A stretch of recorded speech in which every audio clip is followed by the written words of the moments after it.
Langsung. Assalamualaikum warahmatullahi wabarakatuh. Bismillah walhamdulillah wassalatu wassalamu ala rasulillah sayyidina maulana Muhammad bin Abdullah wa ala alihi wa sahbihi wa man walah. Rabbi shrah li sadri wa yassir li amri wa hlul 'uqdatam min lisani yafqahu qawli. Subhanaka la ilma lana illa ma 'allamtana innaka antal alimul hakim. Amma ba'du. Hadirin jamaah tahlil ar-rahmah yang dirahmati Allah Subhanahu wa taala. Syukur alhamdulillah di malam hari ini Allah Subhanahu wa taala masih mentakdir kita dalam keadaan sehat walafiat sehingga kita bisa berkumpul dalam acara rutinitas kita setiap malam Jumat Legi, yaitu membaca Yasin dan tahlil yang dikhususkan kepada orang tua kita. Wabil khusus supaya bacaan Yasin dan tahlil ini sampai kepada keluarga Bapak Faisal. Amin amin ya rabbal alamin. Hadirin yang dirahmati Allah Subhanahu wa taala, melanjutkan kajian hadis daripada hadis Mukhtarul Hadis Syarif yang ditulis oleh Sayyidil Habib Umar bin Muhammad bin Salim bin Hafid. Sekarang berada dalam urutan ke-14. Tenang, insyaallah gak salah. Karena hitungan setelah 12 urutnya 13, sekarang 14. Jumlah hadisnya kalau gak salah dulu saya ngafalkan itu ada 59. Lenggok 5 hari 59 ya bos. Tenang, ada lagi. Ya, ada kitabnya lagi. Beliau punya juga Habib Umar itu nama hadisnya Nurul Iman. Dan syarahnya juga sudah keluar. Segini dan. Ya saya pesan belum datang ya. Tenang, insya Allah ada kelanjutan. Ya, harapan kita semoga jamiah daripada tahlil ar-rahmah ini diberi panjang umur oleh Allah Subhanahu wa taala, sehat walafiat, sehingga bisa mengikuti kajian-kajian hadis yang akan dibaca. Apabila diniati, saya hidup ini niat ngaji hadis, niat dengarkan hadis, insya Allah umurnya barokah. Oleh karena kalau diniati, insya Allah nyampe. Walaupun tidak sampai, ketika sudah ajal menjemput, insya Allah tercatat daripada orang yang cinta kepada Nabi Muhammad SAW. Dan harapan kita ketika ajal datang, kita bisa meninggal dalam keadaan husnul khatimah. Amin amin ya rabbal alamin. Hadirin yang dirahmati Allah Subhanahu wa taala, bunyi hadisnya yang ke-14. Qala Rasulullah sallallahu alaihi wasallam, jaddidu imanakum aksiru min qawli la ilaha illallah. Hadisun sahihun rawahu Ahmad. Rasul sallallahu alaihi wasallam bersabda, perbaruhilah iman-iman kalian. Dengan apa? Aksiru min qawli la ilaha illallah. Dengan memperbanyak daripada mengucapkan kalimat la ilaha illallah. Hadis ini kata para ulama bukan berarti kita diperintahkan untuk memperbarui iman, berarti iman kita hilang. Enggak, naudzubillah. Kalau iman kita hilang berarti kita dalam keadaan murtad, keluar dari agama Islam. Naudzubillah min dzalik. Enggak.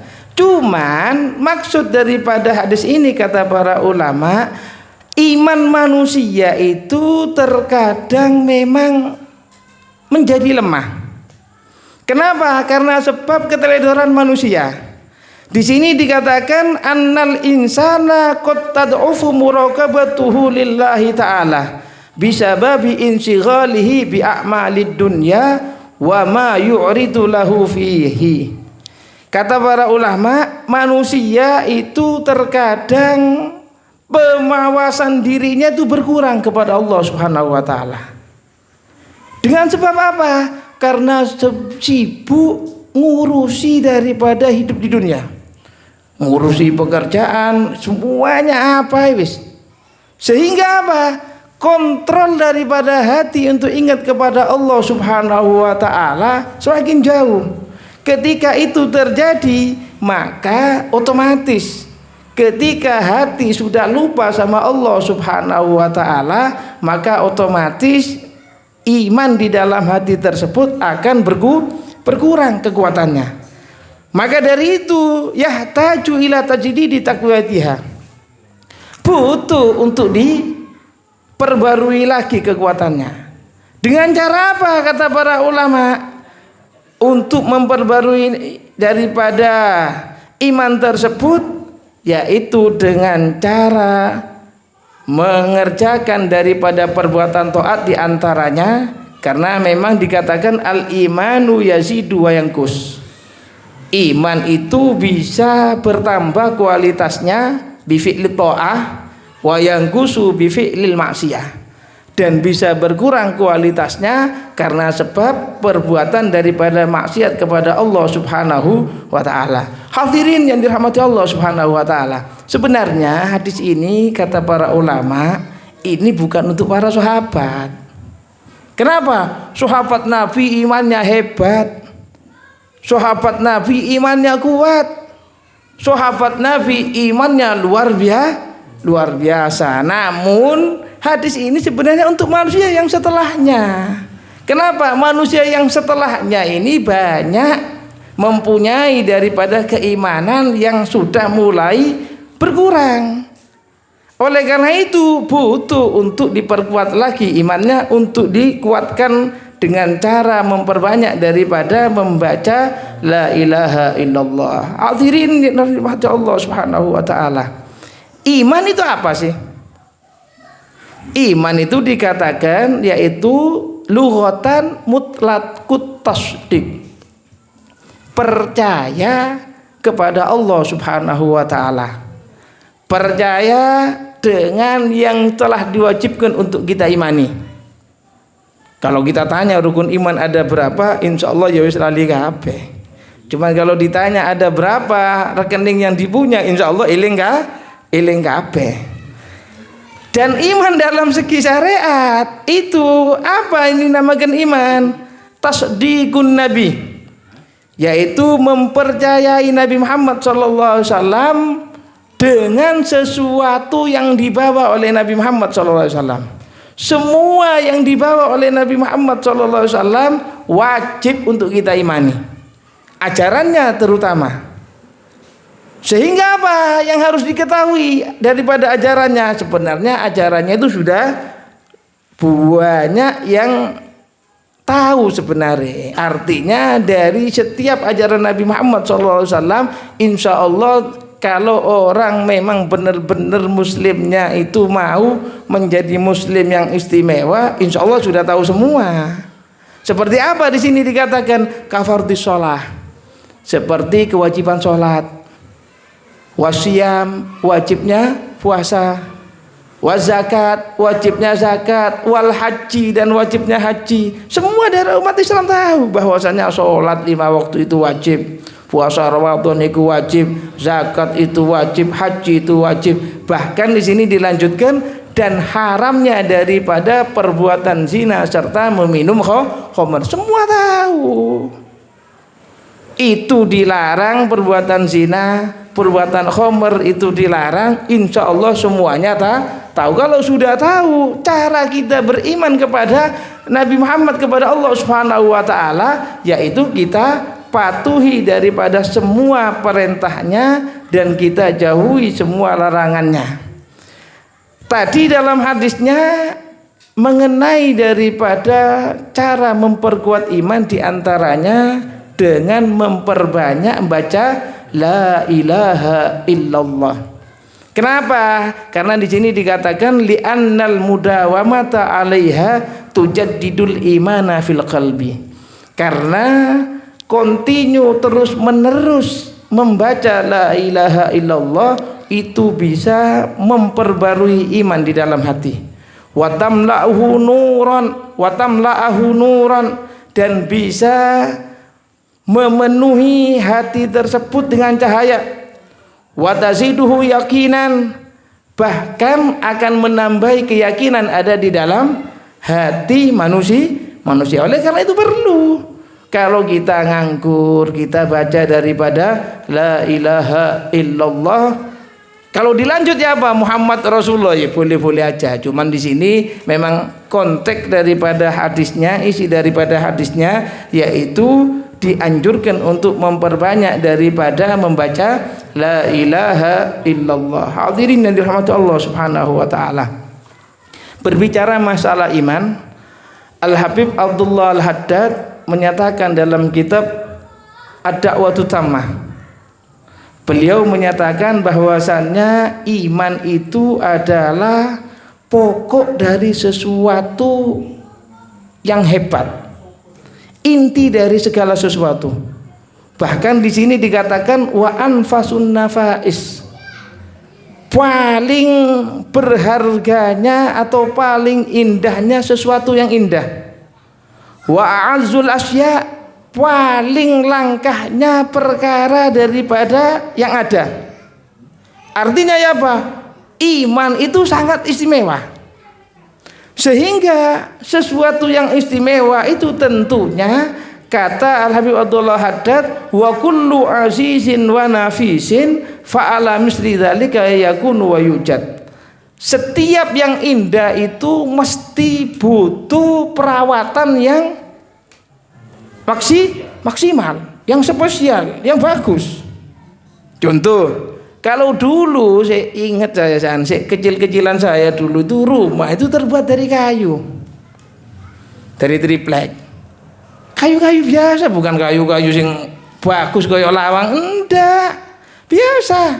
Sehingga ya apa teluan nyapu, wes saiki omahe mentereng, agak jadi sapu ya ketok sawangi. Tapi kalau dulu wes biasa, karena memang sudah biasa. Kalau yang biasa berarti perawatannya butuh yang biasa. Tapi kalau yang istimewa perawatannya butuh yang istimewa semuanya, hatta kendaraan, mobil. Kalau mobil biasa insya Allah ketobrak saya guyu wong. Ketatap di cedak saya guyu Pak. Giliran mobil mewah ketatap ngeluh langsung. Insya Allah gak iso turu. Kenapa? Pesok barang sing larang gak iso turu. Cuman lek pickup sing besok sik guyu meneh gampang iku sing pickup yang dibuat ngusung watu wedi dan lain sebagainya. Insyaallah besok sik meneng. Cuman kalau Alphard atau yang ke atasnya di situ ya, besok langsung gak iso turu. Kenapa? Karena perawatannya mahal. Untuk mengembalikan lagi itu butuh biaya yang sangat besar. Iman juga gitu. Butuh untuk dijaga. Kenapa? Karena ketika iman sudah copot, naudzubillah, ini dikatakan tidak mungkin akan bisa masuk ke surga Allah Subhanahu wa taala. Oleh karena itu, Nabi mengajarkan untuk memperbarui iman, untuk memperkuat iman agar memperbanyak daripada membaca la ilaha illallah. Ke dalam sebuah riwayat yang lain Nabi Muhammad SAW bersabda, innallaha harrama 'alan nari man qala la ilaha illallah yabtaghi bidzalika wajhallahi ta'ala. Sesungguhnya Allah Subhanahu wa taala itu mengharamkan bagi neraka untuk menerima orang yang mengucapkan la ilaha illallah yabtaghi bidzalika wajhallah, yang ia mengucapkan la ilaha illallah itu semata karena mengharap ridho Allah Subhanahu wa taala. Sampai ada satu cerita di zaman daripada seorang yang haji dulu. Waktu haji ini masuk ke Arafah. Ini yang bercerita Habib Abdullah Haddad. Diceritakan ada di kitab Da'watu Tammah. Ketika ada di Arafah, orang yang haji tersebut ngambil 7 batu. 7 batu itu dipegang, ya cok watu gede, kerikil lah boleh jadi. Yang penting ada batu di situ 7 dipegang. Setelah dipegang itu, orang laki-laki tersebut menyatakan, wahai batu, saksikanlah bahwasannya aku adalah orang yang muslim sambil mengucap la ilaha illallah. Artinya batu itu dijadikan saksi bahwasannya orang tersebut telah mengucapkan la ilaha illallah. Karena memang dalam riwayat tidak ada orang yang berdoa di Arafah kecuali pasti doanya akan diterima. Bahkan Al-Imamul Ghazali menyatakan termasuk dosa orang yang berdoa di Arafah tidak yakin doanya diterima. Tapi ya ojo koyo Indonesia. Mari ketok apa orang buka haji bikin kacau kadang ya. Dulu tahun kemarin pernah ngelihat fulus ditiru saiki wong Indonesia, Pak. Ya. Oh lu dek Makkah fulus ya apa terus? Ya kalau sampean yakin silahkan, cuman dek sampean niru. Gak yakin coba gak irokno mandi. Masalahnya modalnya nyoba. Kalau yang dulu baca itu mantap dari hatinya. Sehingga apa? Dikabulkan oleh Allah Subhanahu wa taala. Ketika dari batu itu dipegang sambil mengucapkan la ilaha illallah, malamnya tidur. Orang laki-laki ini tidur mimpi. Apa dalam mimpinya? Dalam mimpinya bahwasannya orang tersebut sudah dipertemukan kepada Allah Subhanahu wa taala untuk dihisab. Bahkan sudah dihisab. Ternyata di total mungkin kebanyakan dosanya. Kagian dosane. Setelah dihisab, agian dosane timbang ganjarane. Sudah. Kemana tempatnya orang yang banyak dosanya? Langsung ke neraka. Tapi anehnya ketika mau masuk ke neraka, dalam perjalanan menuju neraka, karena neraka punya pintu, ternyata wis mau masuk ke neraka, di pintunya di situ ada batu. Batu itu mencegah daripada orang tersebut untuk masuk ke neraka sambil berkata, aku adalah batu yang kau saksikan ketika engkau mengucapkan la ilaha illallah. Sudah, selamat, ketutup pintu neraka. Akhirnya apa? Ketutup, balik dikeluarkan, masuk ke surga. Ternyata apa yang membawa dia masuk ke surga? La ilaha illallah. Benar kata Nabi Muhammad SAW, miftahul jannah la ilaha illallah Muhammad Rasulullah SAW. Hadirin yang dirahmati Allah Subhanahu wa taala, sedikit membahas masalah pembacaan la ilaha illallah. Apakah orang yang baca la ilaha illallah tangannya diangkat? Apa hukumnya ngangkat daripada ketika waktu membaca la ilaha illallah? Kata para ulama, ketika membaca la ilaha illallah bukan dalam keadaan sholat, bukan dalam tasahud atau tahiyat dalam sholat, itu tidak disunnahkan untuk mengangkat tangan. Kenapa? Karena di sini dikatakan bahwasanya ucapan la ilaha illallah dalam sholat itu adalah ta'abudiyah. Kalau ta'abudiyah itu perintah belaka. Artinya juga usah ditakoni. Perintahnya itu ketika asyhadu an la ilaha illallah itu sunnah untuk diangkat. Kalau dalam sholat. Kalau di luar sholat tidak disunnahkan untuk diangkat. Kenapa alasannya? Li adami wurudi fi ghairi tasyahud. Karena tidak ada keterangan, tidak ada riwayat yang menjelaskan, yang memerintahkan untuk mengangkat tangan ketika mengucapkan la ilaha illallah. Cuman kalau dalam sholat perlu. Kalau dalam sholat asyhadu an la ilaha illallah harus. Bahkan dianjurkan, bukan harus, dianjurkan. Apa kata para ulama? Tujuannya untuk supaya keyakinan kita ini bersatu, hati bersatu, kemudian ucapan berkata, ada perbuatan asyhadu an la ilaha illallah, perbuatan ada, ucapan ada, keyakinan ada. Sehingga saya timbul pertanyaan, kok jari iki? Ya, kok jari telunjuk ora jari liyane, ojo ngomong jari tengah gak enak ya. Kok jari telunjuk itu memang ada dua bahasa Arabnya ada dua. Ada musabbiha karena memang digunakan untuk bertasbih, ada sababah karena memang digunakan untuk mencaci maki atau ketika marah-marah. Ternyata kata para ulama, disebutkan di kitab Nihayatul Muhtad sama Tuhfatul Muhtadnya, bahwasanya apa? Urat jari yang ada pada telunjuk ini itu tembus kepada hati. Si ngomong ulama. Ya, yang ngomong ulama. Oleh karena itu ketika mengucapkan illallah dalam sholat diusahakan benar-benar diangkat. Tujuannya apa? Untuk benar-benar menggugah hati kita supaya oleh Allah Subhanahu wa taala diperkuat keimanan kita kepada Allah Subhanahu wa taala. Hadirin yang dirahmati Allah Subhanahu wa taala, dari hadis ini bisa diambil pelajaran satu, seorang yang beriman itu harus selalu melakukan ketaatan dan menghindar atau menjauhi daripada perbuatan maksiat.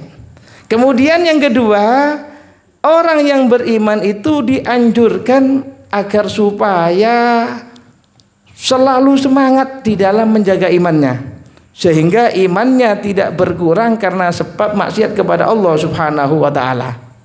Yang ketiga, orang yang beriman itu dianjurkan untuk banyak berzikir kepada Allah Subhanahu wa taala dan kembali kepada Allah Subhanahu wa taala, bahkan ketika keimanan kita sudah mulai berkurang, mulai mengendor, mulai wis gak kuat karena sebab perbuatan dosa kita, maka hendaknya kita kembali kepada Allah Subhanahu wa taala. Setelah itu kita ucapkan la ilaha illallah. Mungkin ini yang bisa saya sampaikan. Mohon maaf apabila ada keterangan yang agak panjang atau kurang, terserah daripada yang mendengarkan. Lek sing ngrungokno ngantuk ya berarti kepanjangan. Kalau yang dengarkan gak ngantuk, insyaallah sih ono kurang. Iku maning lek diceritani tambah. Cuman lek kula ngomong cerita maning pun. Wallahu a'lam bishawab. Kalau ada pertanyaan monggo. Dari pandangan ke Pasuruan, kan 4 kilo kan pindah. Pasuruan itu menunjuknya lurus atau miring ini. Pertanyaannya, waktu tasyahud memang pandangan mata itu dianjurkan untuk pindah dari memandang tempat sujud, pindah ke jari jemari atau jari yang digunakan untuk ilallah. Pertanyaannya apakah miring gini atau gini? Di kitabnya itu kaki di khamsin wasalasin. Ya, seperti 50 di 3 iki 5 iki 3 gini. Ya, dadi ning ngene. Gak usah ngene kok pistol-pistolan kok. Ya, digini nah. Ya, ada di bawahnya. Jadi apa gini? Ibu jarinya ada di bawahnya, daripada jari telunjuk. Sehingga ngangkatnya disangga dengan jari telunjuk itu. Ya. Nah, apakah dimuter-muterno? Lah iki, ya apa? Apakah dimuter-muterno ketika illallah tersebut tidak sunnah? Ya apa kalau dimuter-muterno? Kalau dimuter-muterno niatnya mainan, itu bisa batal sholatnya. Karena at-tala'ub fil ibadah itu bisa membatalkan ibadah. Main-main dalam masalah ibadah itu bisa membatalkan ibadah. Karena ada satu cerita. Iki ya kejadian nyata temanku sendiri. Ngomong sampean takon Pak nggih. Dulu di masjid Jamek Al Anwar. Temanku itu ada orang sebelahnya sholat illallahnya di apa? Diubah-ubahno. Diputer-puterno. Sehingga apa? Jen koncoku biyen cek rodo ya. Dia yang tasahud temanku ini tidak menggunakan tangan kanannya. Malah menggunakan tangan kirinya. Asyhadu an la ilaha illallah. Kayak loro Pak dingenekno Pak jare. Meneng langsung pinggir ya, tidak diangkat lagi. Jadi ngono ya. Iku, kenapa? Siji lawan loro jadi ngono ya kalah akhirnya diem. Ya, tidak digoyang-goyangkan lagi. Pertanyaannya ya apa kalau seperti itu? Satir ngono ya. Sing kiri gak usah dibahas, kalau memang dia niat untuk supaya tidak diangkat ya gak ada masalah. Berarti itu niat ngajari. Bukan niat niat main-main. Kalau niat main-main tetap niat main-main batal. Konyoku dhewe ya. Tangan loro sing diangkat akhirnya. Ya, yang tangan satu menang kalah. Karena 1 lawan 2 ya gak menang ya. Oleh karena itu bisa berhenti akhirnya. Sing ngangkat sing bergerak tadi itu bisa berhenti gara-gara sampingnya mengangkatnya tangan 2. Ya, kalau ada lagi 1 monggo. Karena sudah 2 pertanyaan. Ya, monggo. Ucapan la ilaha illallah yang mengatakan la ilaha illallah, la ilaha illallah yang benar yang mana? La ilaha illallah apa? La ilaha illallah yang jelas Allahnya itu nafyun. La ilaha ya jelas ya betul. La ilaha illallah apa? La ilaha illallah. Allahnya dipanjangkan. Allahnya itu linafyi. La ilaha, oleh karena itu kalau diartikan la ilaha, tidak ada Tuhan yang berhak untuk disembah illallahu, kecuali Allah. Jadi ya apa terus bacanya? Kalau la ilaha illallah ya salah. Kalau dipendekkan lamnya salah. Kalau sengaja naudzubillah. Ya, kalau sengaja nanti ya apa akhirnya? La ilaha illallah, lahnya bukan diartikan nafi, kemudian ada ilahnya, terus ya apa? Tuhan kecuali Allah, ya apa terus? Kalau tidak ada Tuhan kecuali Allah, benar. Tidak ada Tuhan yang berhak untuk disembah kecuali Allah, wis benar. Cuma kalau lahnya dipendek, no masalah nanti. Ilaha illallah, Tuhan tidak ada kecuali apa? Tuhan tidak ada Allah tambah soro. Oleh karena itu bacanya ya apa? Bacanya dibaca lamnya agak panjang. Dibedakan dengan lam yang kedua, la ilaha illallah. Pokoknya lai agak panjang, berbeda dengan lam yang kedua waktu ilaha. Ada lagi? Ampun. Ampun. Wis dalu nggih. Nggih. Pun 3. Oh nggih, sipun. Boten nggih? Oh nggih. Wallahu a'lam bishawab. Terus Pak Gris. Bapak Hasim I5354 untuk tanggal nanti menyusul karena ini bertepatan dengan acara Maulid Nabi. Demikian dari saya. Assalamualaikum warahmatullahi wabarakatuh. Waalaikumsalam warahmatullahi wabarakatuh.